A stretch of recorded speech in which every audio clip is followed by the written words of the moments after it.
सबसे महत्वपूर्ण बात यह है कि शहाबुद्दीन साहब की जो कुनबे की पकड़ है वो मुस्लिम समाज में काफी मजबूत है और अगर वो राष्ट्रीय जनता दल छोड़ते हैं तो निस्संदेह उसका खामियाजा महागठबंधन में शामिल तमाम राजनीतिक दलों को भुगतना पड़ेगा।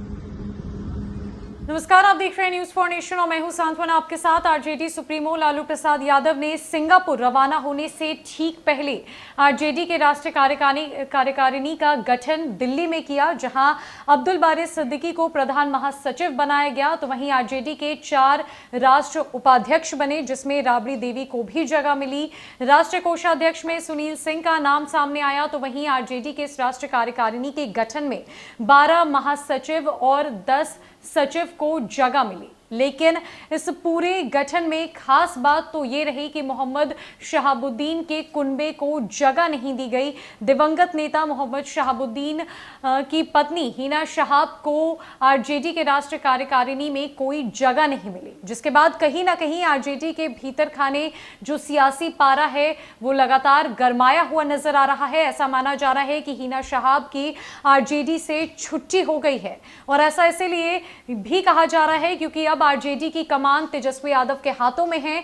जब तक लालू यादव के हाथ में आरजेडी की पूरी तरीके से कमान थी, जब तक उन्होंने सब कुछ संभाल रखा था, तब तक मोहम्मद शहाबुद्दीन को उन्होंने अपने बेहद करीब रखा था। ऐसा इसलिए भी क्योंकि जितने भी सियासी समस्याएं थी उनसे मोहम्मद शहाबुद्दीन निपटारा कर देते थे और लालू यादव को एक बड़ी मदद मिल जाती थी। पर जब से तेजस्वी यादव आरजेडी की कमान संभाले हुए हैं, तब से मोहम्मद शहाबुद्दीन का परिवार लालू परिवार से अलग थलग होकर रह गया है।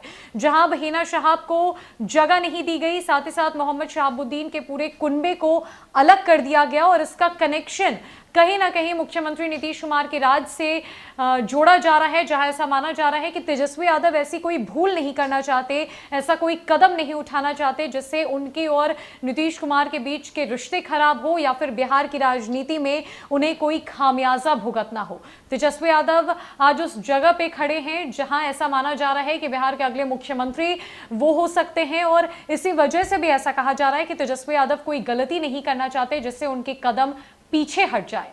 मोहम्मद शहाबुद्दीन को लेकर अब महागठबंधन दल के अंतर्गत की हम पार्टी का बयान सामने आया है, जहां जीतन राम मांझी की पार्टी के प्रवक्ता दानिश रिजवान ने यह साफ साफ कह दिया है कि आरजेडी के राष्ट्रीय कार्यकारिणी के गठन में मोहम्मद शहाबुद्दीन के कुनबे को जगह ना देकर इसका खामियाजा महागठबंधन को भुगतना ही पड़ेगा। कुडनी उपचुनाव सर पर है, जहां 5 दिसंबर को उपचुनाव होने हैं और मोहम्मद शहाबुद्दीन के कुनबे की पकड़ मुस्लिम वोटरों पर सबसे ज्यादा है, जिसका सीधा प्रॉफिट महागठबंधन को मिल सकता था।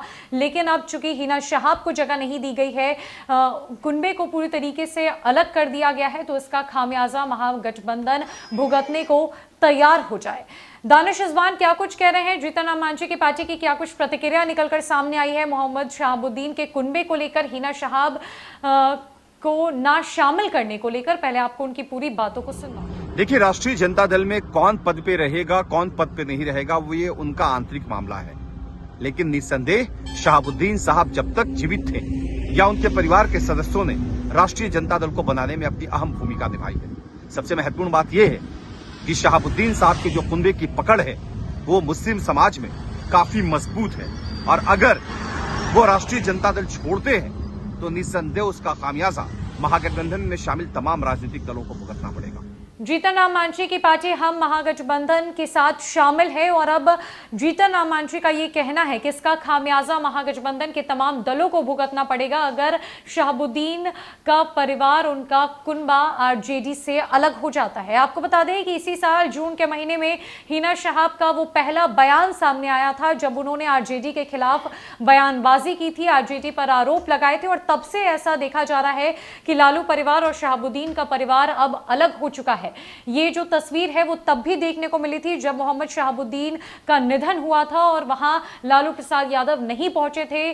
फॉर्मेलिटी के तौर पर बस और बस तेज प्रताप यादव गए थे, तेजस्वी यादव भी वहां नहीं पहुंचे थे, और ऐसा ये कहा जा रहा है कि लालू प्रसाद यादव के पीछे हटने से, तेजस्वी यादव की कमान संभालने के बाद तेजस्वी यादव ये नहीं चाहते हैं कि मोहम्मद शहाबुद्दीन का कुनबा आरजेडी से जुड़ा रहे ताकि किसी प्रकार का कोई नुकसान हो। लेकिन चूंकि उपचुनाव हो रहे हैं बिहार बिहार में और साल 2024 का लोकसभा चुनाव नजदीक आ रहा है। इसकी तमाम तैयारियां शुरू हो चुकी है बिहार में। तो अब महागठबंधन के अंतर्गत हम का ये कहना है कि मुस्लिम वोटरों को साधने के लिए मोहम्मद शहाबुद्दीन का कुनबा बेहद जरूरी है। उनकी मुस्लिम वोटरों पर सबसे ज्यादा पकड़ है और अगर उन्हें अलग किया जाता है तो इसका खामियाजा हमें भुगतना ही होगा। फिलहाल के लिए इस अपडेट में इतना ही। न कई खबरों के लिए हमारे साथ बने रहे न्यूज़ फॉर नेशन में। नमस्कार।